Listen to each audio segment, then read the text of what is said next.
A reading from Luke. Then Jesus looked at his disciples and said, "But I say to you that listen, love your enemies, do good to those who hate you, bless those who curse you, pray for those who abuse you.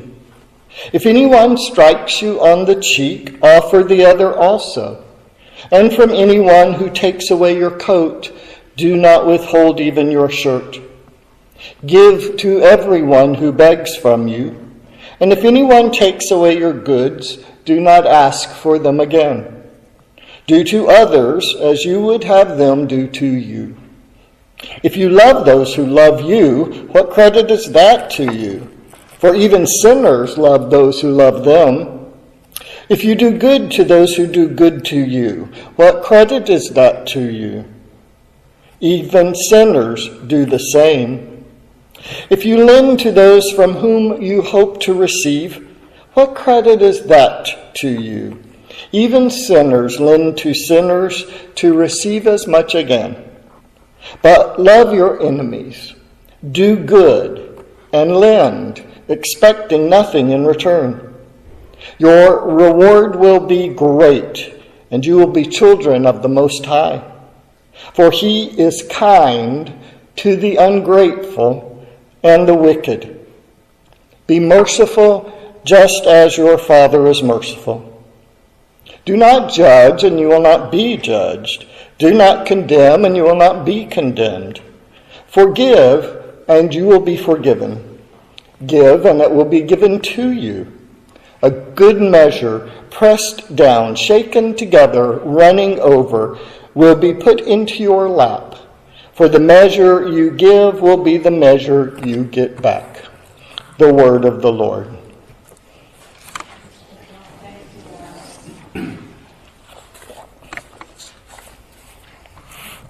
Last Wednesday, it was a beautiful day in the neighborhood to love our neighbors. Loving neighbors was part of the law given to Moses for the Israelites on Mount Sinai. Over the next 1,000 years, there were continuing discussions about who one's neighbor is. After all, if you can define specifically who your neighbor is, you can also define who your enemy is. Jesus turned the whole neighbor thing on its head when he told the story of the Good Samaritan. A lawyer asked who his neighbor was, and Jesus responded with the tale of a man beaten by robbers, ignored by religious people, and cared for by, an enemy, a Samaritan. At the end of the story, Jesus asked the lawyer who was a neighbor to the beaten man. The lawyer, of course, had to say, the one who showed mercy. Jesus told the man he should go and do likewise. Jesus was much less concerned about who your neighbor is than he was about being a neighbor to whoever needs mercy. I wish the lawyer would have asked a follow-up question, although I can certainly see why he wouldn't. He asked about his neighbor to test Jesus, and he got way more than he bargained for. But I kind of wish he had asked, well then, who is my enemy? Who do I get to hate? I think the answer was pretty well implied in the story of the Good Samaritan, though.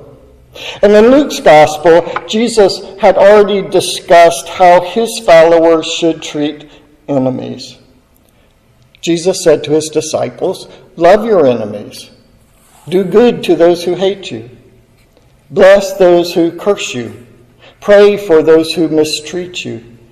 Do to others as you would have them do to you. Why would Jesus say such a thing? Why would he ask us to do that? For a couple of reasons, I think. One reason is that Jesus calls his followers to be extraordinary. Anybody in the world can love the people who love them. Even sinners can do that. Jesus wants us to go beyond what anybody can do. Another reason is that we are children of God. It gets back to that whole mercy thing. Last Wednesday, as we thought about Leviticus, I said it was part of a section of the law about being holy. God's people can be holy because, and only because, God is holy. Likewise, God is merciful. So we are called to be merciful. God is kind to even the ungrateful and the wicked, which at one time or another describes all of us. We know that. That's why we have a Lenten season for reflection and repentance. We are sinners. We don't love our God or our neighbors or creation as we should. Yet God is kind and merciful to us. I'm awfully glad it reads that way. Since I am a child of a merciful God, I will be a merciful person. Imagine if the deal was, God will be merciful to you exactly like you are merciful to others. We do kind of pray for that in the Lord's Prayer, though. Forgive us our trespasses as we forgive those who trespass against us. Thankfully, God is kind to the ungrateful and the wicked. Do you remember the tragic massacre at Mother Emanuel African Methodist Episcopal Church in Charleston in 2015? Dylan Roof, a young white man, went to a Bible study in an African American church where he was warmly welcomed. As the members of the group were praying, he took a handgun from his fanny pack and started shooting. He murdered 9 members of that Bible study group and injured 5 others. He acted from a place of racism and hate and violence rooted deeply in his person. In the powerful book, We Are Charleston, we find witness to Jesus' teaching to love our enemies. At Dylan Roof's bond hearing, 2 days after the massacre, this happened. People all over the world heard the trembling voice of Ethel Lance's daughter, Nadine Collier, who was the first person to say, "I forgive you."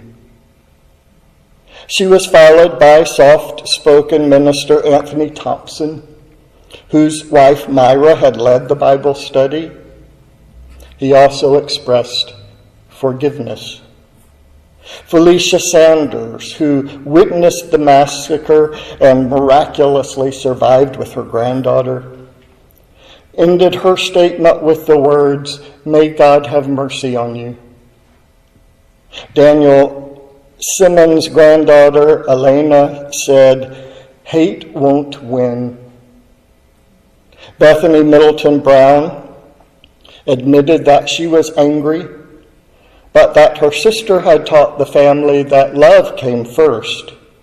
So she forgave Ruth and prayed for his soul. So it can be done. It has been done. Followers of Jesus can love and forgive and pray for and show mercy even to their enemies. Who do you think was the enemy in that event? Clearly the one who acted with hate and violence. And only he. Followers of Jesus may certainly have enemies, but Jesus calls followers not to be enemies in return. An enemy is always hostile to someone, and followers of Jesus aren't hostile to anyone. Who do you think was a neighbor to the murderer? The ones who showed him mercy. Go and do likewise. It always comes back to mercy. Here's why being a follower of Jesus is so hard. It means that our behavior can't be determined by the way others treat us. Our behavior must be determined by the treatment we have received from God. It's hard because Jesus removed the distinction between neighbors and enemies that comes so naturally to us. It's hard because when we love our enemies and pray for them, there is no reason to believe that they are ever going to love us back. When Jesus talked about loving enemies, he wasn't just saying sweet things that you could cross-stitch and hang on a wall. When Jesus taught his disciples that they should love their enemies and pray for those who persecuted them, he had very real enemies who were planning violence against him. And the disciples would experience very similar things. The enemies of Jesus eventually murdered him. But in the last agonizing moments of his life, Jesus prayed that God would forgive them. Now, go and do likewise. Amen.